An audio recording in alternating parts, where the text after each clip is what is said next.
Okay, good morning. Welcome back. It's a bit chilly out here this morning. We've had some really cold weather just lately. So, quick update on the van today.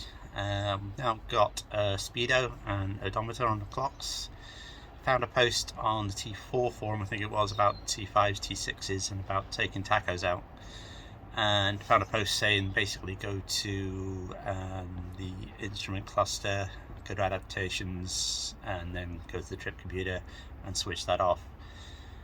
So we tried that and it all came up. Now I don't know whether it's just because it's a newer van. I know with some of the older T5s you have to play about with a bit of the wiring and bits and pieces, add a resistor, but it didn't have to do any of that on this van. It just switched it off and everything's come back up on the clocks.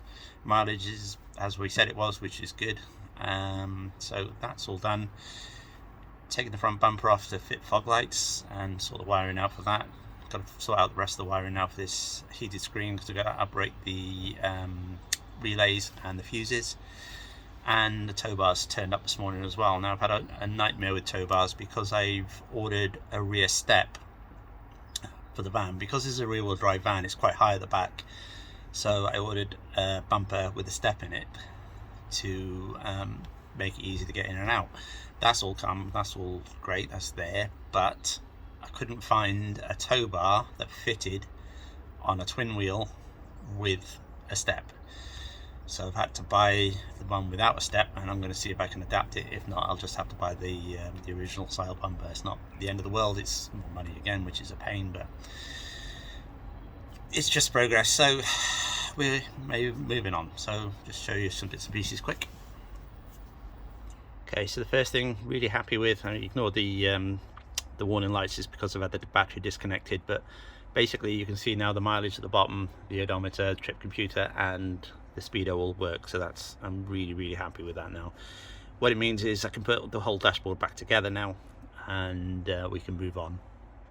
I can go and get it MOT'd and we can make a good start now on the conversion. Okay, so this is our tow bars turned up. I think it was PF Jones on eBay. I'll have to check that, but great service. I've bought tow bars from them before. Actually, I bought one for my silver van off them as well. It's all turned up. This is slightly different to the single wheel version because my van has got twin wheel heavy duty version van. The chassis legs are slightly narrower on the back, making it that means they're not interchangeable. So it simply bolts on with the 4 bolts either side, straight through the chassis leg, and all the provisions are already there on the chassis leg to do that.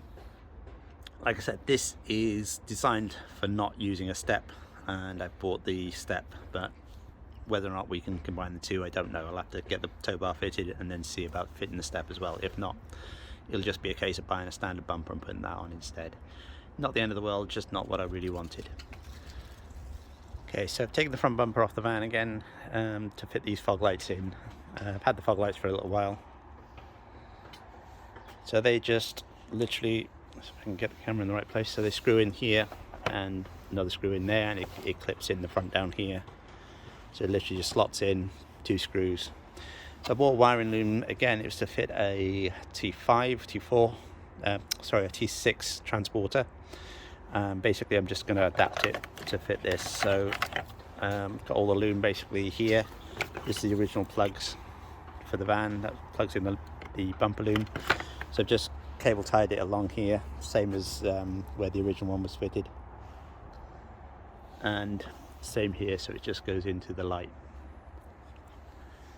So that's all good. So I've done that now. That can go back on and then finish off the wiring inside the van. Okay, so back on the front end, put the bumper back on. You'll see the fog lights fitted in the bumper there.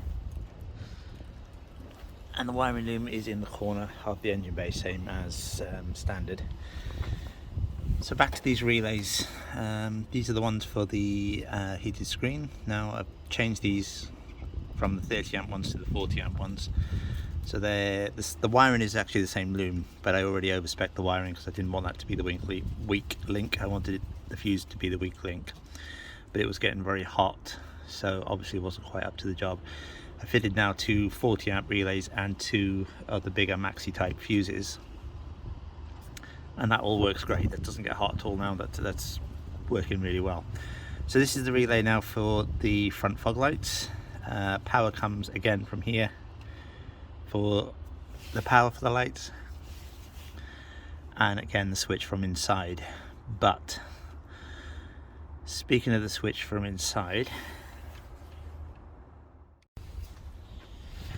so all these Volkswagen Audi Group headlight switches all look similar and all pretty much work the same way. To get them out of the dashboard, you push the button in, twist it, and it stays in. But what that does is release that tab there and allows you to pull the whole thing out. So this one is an early one off a T5. This is one that came off my silver T5 that's in the avatar on the channel. Again, remove this to do exactly the same thing as I'm trying to do now on this one. Just fit a fog light kit and replace the switch, and that was easy enough. This has got the old big layout, the pins on it, and obviously really a big old clunky switch, so works the same way. But the newer style has smaller plugs. So this is the replacement one that came with my kit for the fog lights. This is the original one out the van. The trouble is, this one, although they're both small and they're both pretty much the same size, they are different types of plugs. So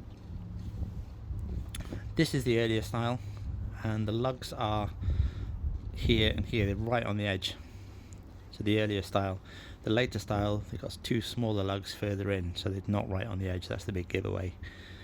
The difference being that this one will have a 12 volt output. This one doesn't have a 12 volt output, so I can't use this as a switch to turn my relay on to power up my fog lights. If you got this type fitted, which I don't think I fitted to Crafters because it's a new style van anyway, so I think it's only the later style. But if you're looking at them to buy second hand, make sure you get the ones with the smaller tabs closer together.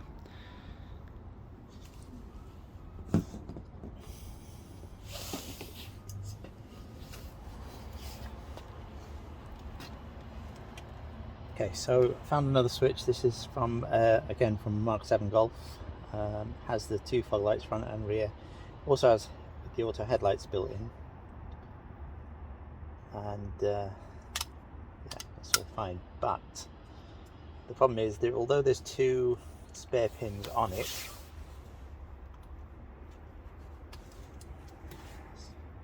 there's no actual 12 volt outputs out the 2 missing ones. So I can't seem to find anything on the others either that would suggest that that's the output for a fog light. So I need to do a bit more research, but I'm pretty sure that just goes through the body control module and controls the lights from there. So what I can do instead, even though this wire will physically fit into the switch, it won't have a 12 volt output to switch the fog lights on.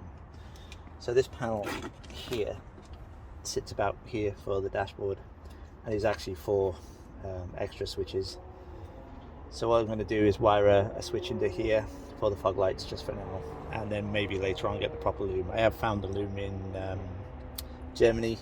There's a company that do retrofits, and you can buy all the bits and pieces and then just code it into the car, and that will give you the adaptive headlights and bits and pieces as well. So rather than mess too much time with this, I'm just going to wire it up like I would have done years ago, just to a switch on the dashboard. And not really what I wanted,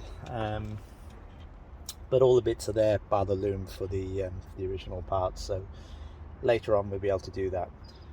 Strangely enough though, when I plug this in, I've got auto headlights. When I put that on, it does actually work, even though this van never came with auto headlights originally, and I haven't done any coding. The auto headlights do actually work, which is quite a nice bonus, to be honest. So quite happy that I've got that now anyway.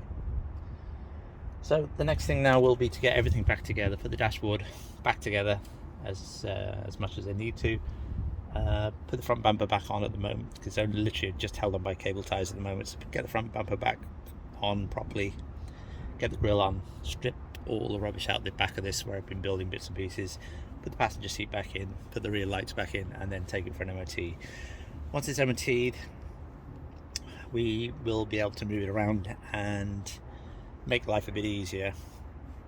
Now, I bought a roof pod from Hunter Sports Homes there. This already been built, it's ready to go, it's literally on the shelf ready for me. So as soon as I can get it up there, we'll be able to chop a big hole in the roof and put an extra roof pod on. This is part of the conversion. So if you are enjoying this, please do like and subscribe. It really does help the channel out. Hopefully they'll get some more videos up fairly soon now. Things are moving forward, even though obviously it's been quite slow over the last couple of months. So thanks again for watching, and I'll see you in the next one. Bye bye.